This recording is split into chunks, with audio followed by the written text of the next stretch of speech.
गुरुमुखो, संत महापुरुष कहते हैं कि जो प्रभु परमात्मा के हुक्म व उनकी रज़ा को जान लेते हैं वे मालिक की धुर दरगाह वाणी के गूढ़ रहस्य को जान पाते हैं।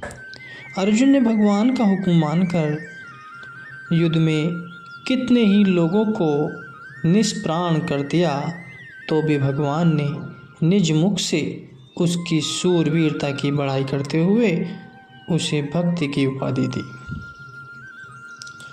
हुक्म से कार्य करने में कोई दोष नहीं है गुरुमुख। रूहानियत में जो बड़ाई है वह हुक्म की है, आदेश की है।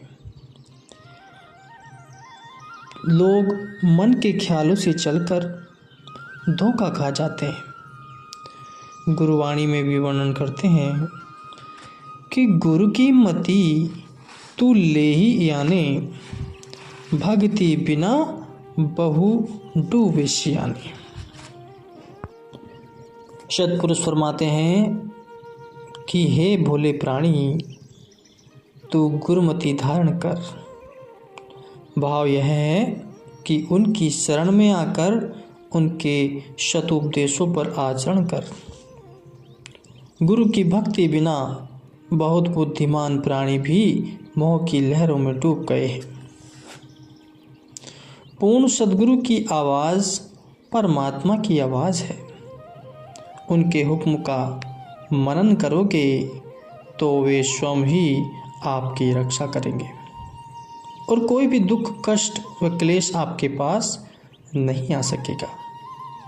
जो सद्गुरु के हुक्म के अंदर रहकर मन इंद्रियों को जीतकर 5 विकारों से सुरक्षित हो गए हैं, उन्होंने ही रूहानी उन्नति की है।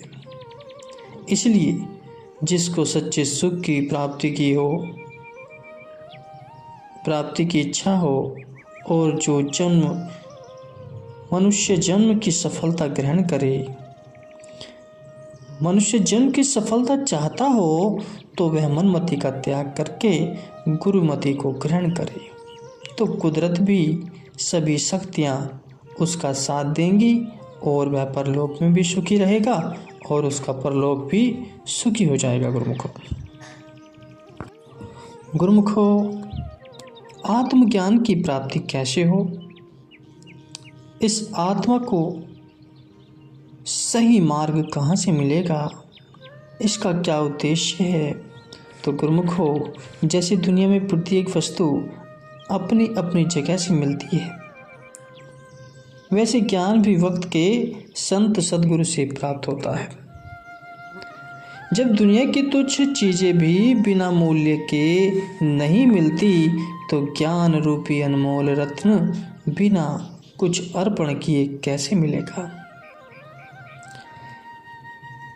जिस दिन सौदे को लेने के लिए मनुष्य तन धारण करके इस दुनिया रूपी बाजार में आए हो,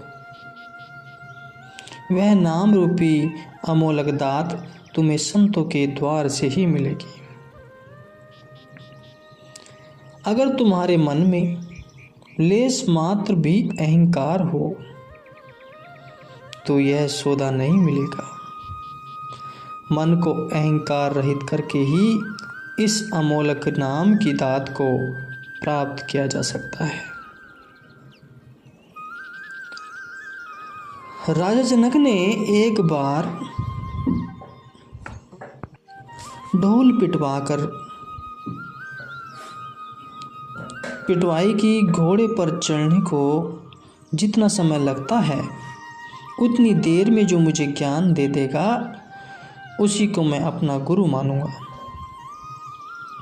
हजारों विद्वान और पंडित राज दरबार में इकट्ठे हुए, परंतु कोई भी राजा जनक को संतुष्ट नहीं कर सका।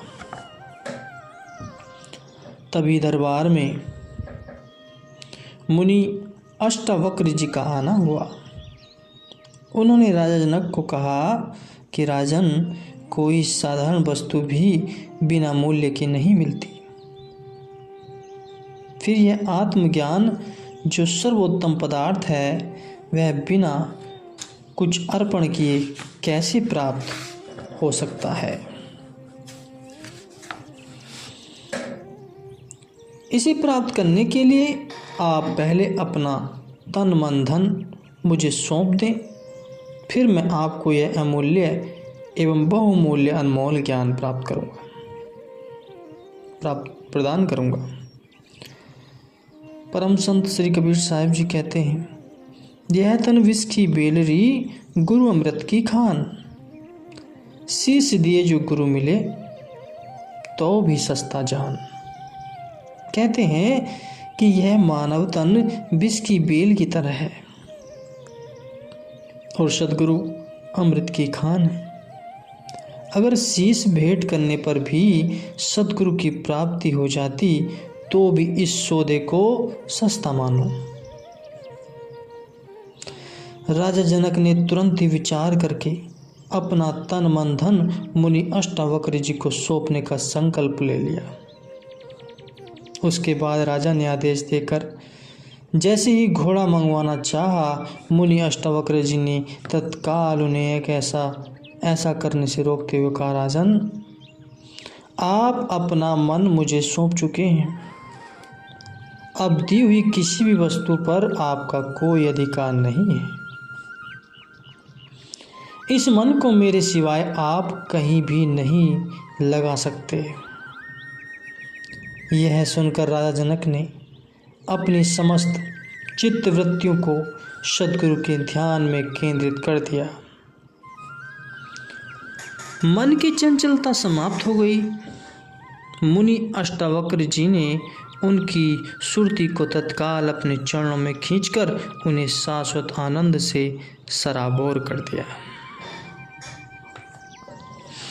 संत पुरुष की आरसी संतों की ही दे, लखा जो चाहे अलख को उन्हीं में लख ले।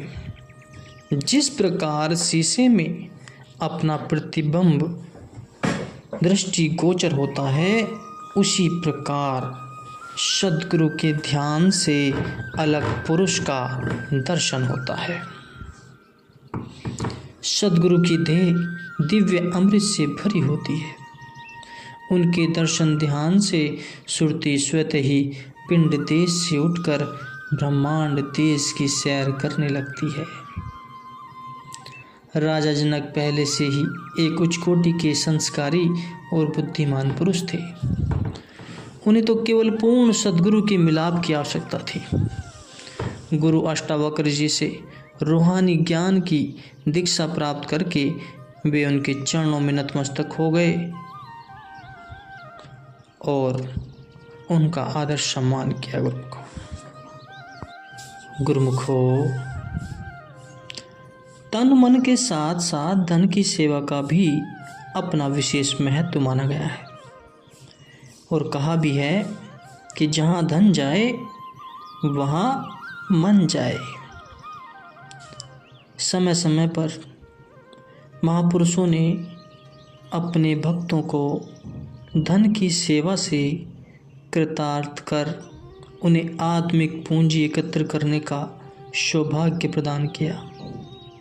पंचम पातशाह श्री गुरु अर्जुन देव जी ने अपने एक सेवक के नाम सरोवर निर्माण कार्य की सेवा हेतु 500 रुपये की सेवा का हुक्मनामा भेजा,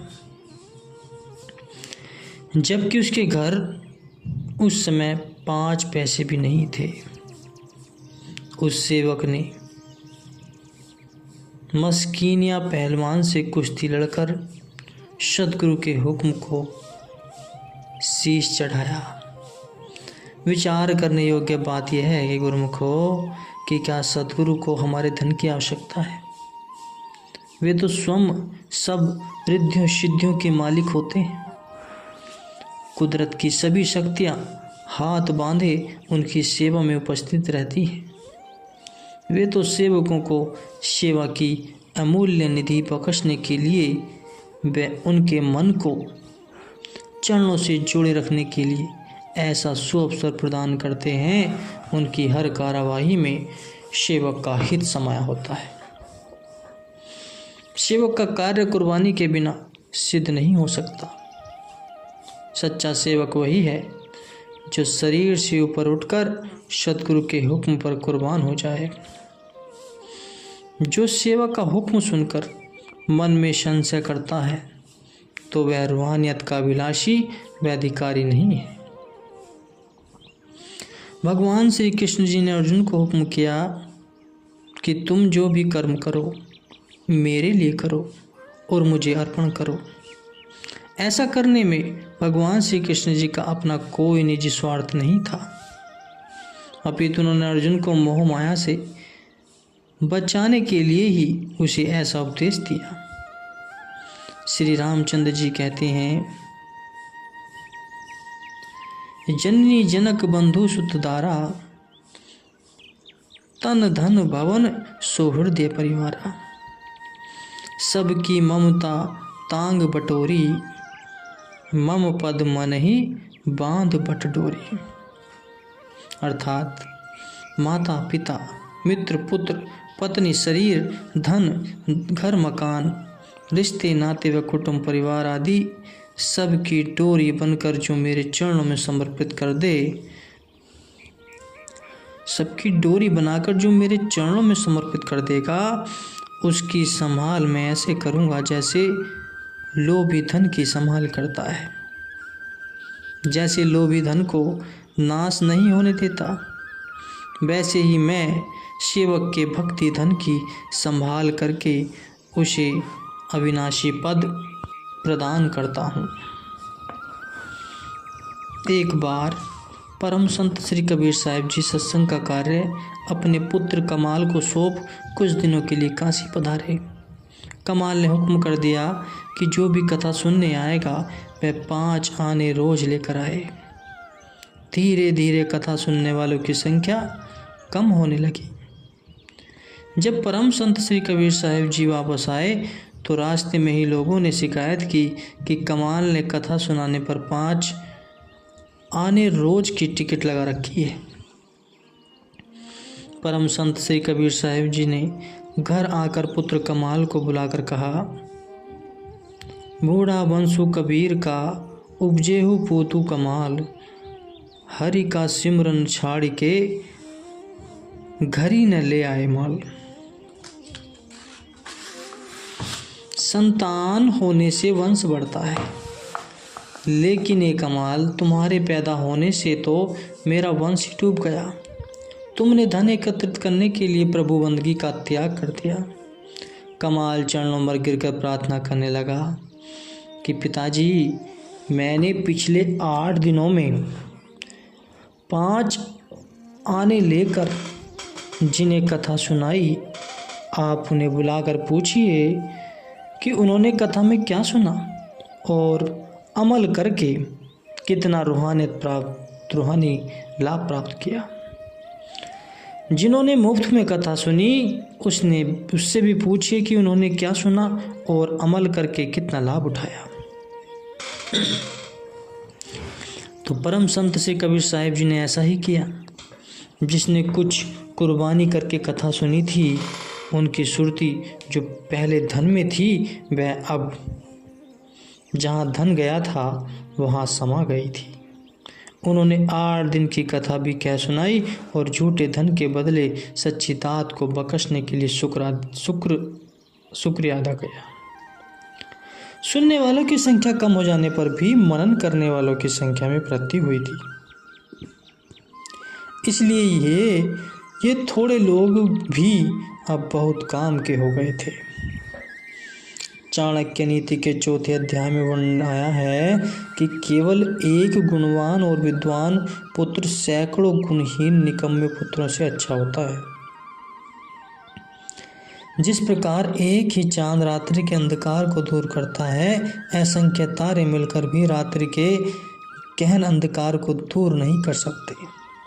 उसी प्रकार एक गुणी पुत्र ही अपने कुल का नाम रोशन करता है, उसे ऊंचा उठाता है। परम संत श्री कबीर साहिब जी ने अपने पुत्र कमाल की भक्ति में निपुणता और योग्यता को देख बहुत प्रसन्न हुए। वे कमाल को शाबाशी देते हुए कहने लगे कि तुम बुद्धिमान हो, जो तुमने रूहानियत में प्रगति करने का सुगम मार्ग खोज निकाला है।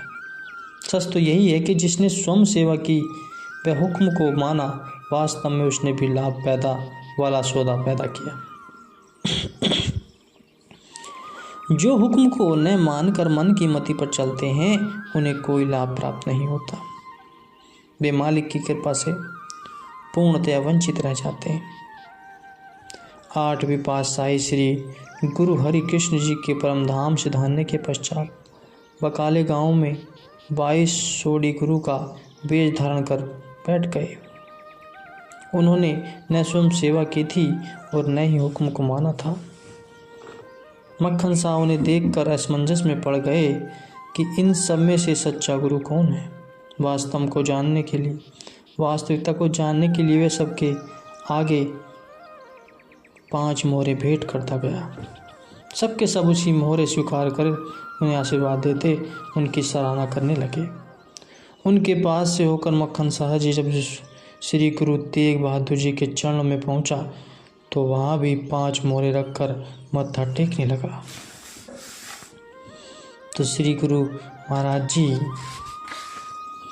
ने उनका हाथ पकड़ लिया और कहा कि जब तुम्हारा काम अटका था तब तुमने 500 मोहरे भेंट करने का वादा किया था और अब केवल 5 मोहरे भेंट कर रहे हो। मक्खन शाह ने तुरंत 500 मोहरे निकालकर पूर्ण महापुरुषों के अर्पण कर दी और असली सौदा करने वाले असली सौदागर को पाकर प्रसन्न हो उठा। राजा जनक के दरबार में जो इतने पंडित बैठे थे उनमें से किसी का भी साहस न हुआ जो राजा से तन मन धन मांग सके, क्योंकि जो स्वयं त्यागी हो वही दूसरों को अर्पण करने का दावा रख सकता है। जिसने पूंजी खर्च करके जमीन खरीदी ही न हो तो वह दूसरे को जमीन रजिस्टर करवाकर कैसे दे सकता है। समय के संत सदगुरु ही जीव की तन मन धन से की निष्काम सेवा की पूंजी को संभालने वाले असली सौदागर हुआ करते हैं। इसलिए हे जीव, तू महापुरुषों के संपर्क में आकर अपने चित्त में से मेरी की मैल को त्याग करके सदैव गुरु के गुणावाद गा, इसी में तेरा कल्याण निश्चित है।